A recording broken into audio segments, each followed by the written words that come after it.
एक बार की बात है, गर्मी के मौसम की एक दिन की कहानी है। एक गर्मी के दिन तापमान बहुत उच्च था और धूप तेज उग्रवादी थी। एक छोटी सी तुनी चिड़िया और एक काला कौवा वहां रहते थे। इन दोनों को गर्मी बहुत पसंद नहीं आती थी क्योंकि वे धूप में बहुत जलते थे। वे अपने पेड़ के नीचे छाया में बैठे रहने की कोशिश करते थे, लेकिन धूप का तापमान इतना बढ़ रहा था कि वे भी आराम नहीं कर पा रहे थे।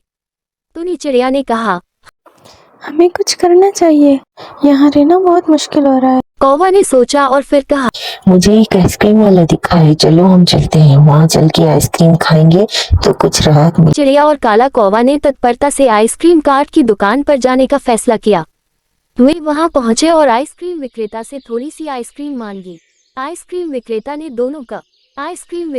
दोनों को देखकर हंसते हुए कहा, हाँ, अरे तुम दोनों आइसक्रीम खाने आए हो? अभी देता हूँ आइसक्रीम। फिर उन्होंने उन्हें ठंडी ठंडी आइसक्रीम दी। तुनी चिड़िया और काला कौवा ने वहां ही दुकान के पास बैठकर आइसक्रीम खानी शुरू की। जब वे आइसक्रीम खा रहे थे तो वे अपनी आंखें बंद करके और मुस्कान करके खुश दिख रहे थे। धूप की गर्मी से राहत मिलने के बाद वे एक दूसरे के साथ मजे करने लगे। वे अपनी आइसक्रीम खाते रहे और मस्ती में डूब गए। उन्होंने आइसक्रीम के स्वाद का लुत्फ उठाया और एक दूसरे के साथ खुशी से बातें की। जब वे अपनी आइसक्रीम खा ली तो उन्होंने धूप से बचने के लिए अपने पेड़ के नीचे वापस जाने का फैसला किया। वे आराम से बैठकर शांति और सुख का आनंद लेने लगे।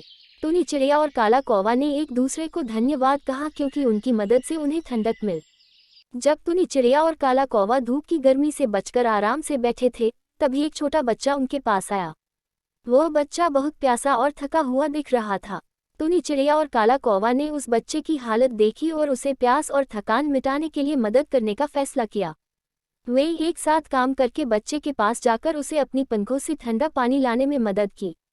तुनी चिड़िया ने अपनी छोटी छोटी पंखों से पानी बहाना शुरू किया, जबकि काला कौवा ने अपनी बड़ी पंखों से ठंडा हवा उड़ाने में मदद की। बच्चा ने अपनी प्यास बुझाने के लिए उनकी मदद से पानी पी लिया और थोड़ी देर बाद वह थकान मिट गई। बच्चा बहुत खुश हो गया और तुनी चिड़िया और काला कौवा को धन्यवाद दिया। वे तीनों मित्र बन गए और साथ में खेलने और मस्ती करने लगे। गर्मी के दिन में उन्होंने एक दूसरे के साथ खुशी से समय बिताना शुरू किया और इस कहानी का अंत यह है कि तुनी चिड़िया, काला कौवा और बच्चा सब खुश थे और एक दूसरे के साथ मिलकर गर्मी की छुट्टी का आनंद लेते रहे। उन्होंने धूप की गर्मी से बचने के लिए साथ में मिलकर ठंडी जगहों पर जाया, आइसक्रीम खाए, नदी में खेला और आपस में मित्रता को बढ़ावा दिया। इस तरह सबने गर्मी की कठिनाइयों को पार कर अपने दोस्तों के साथ खुशहाली से वक्त बिताया। ये कहानी हमें ये याद दिलाती है कि सभी मित्र साथ मिलकर कठिनाइयों को सहन कर सकते हैं और खुशहाली के लिए एक दूसरे की मदद कर सकते हैं।